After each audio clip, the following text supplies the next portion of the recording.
दोन्ही हात वर उचला बघू.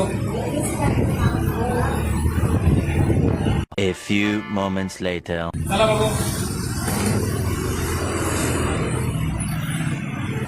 आपले दोन्ही हात वर उचला आणि टाळी वाजवा.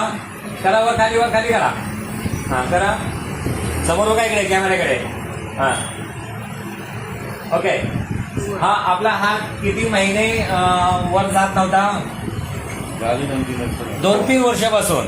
बरं एकदा मांडी घालून दाखवा. 2-3 वर्षापासून नाही, बरेच वर्ष झाले. हा बघ अशी मांडी किती वर्षानंतर घातली? 5-6 वर्षानंतर. बरं आपलं नाव सांगा. कुठून आलोय आपण? मिरकरवाडा रत्नागिरीवरून. खुश आहात आपण? हा व्हिडिओ शेअर करू शकतो. असा थांब द्या. हात करा असा.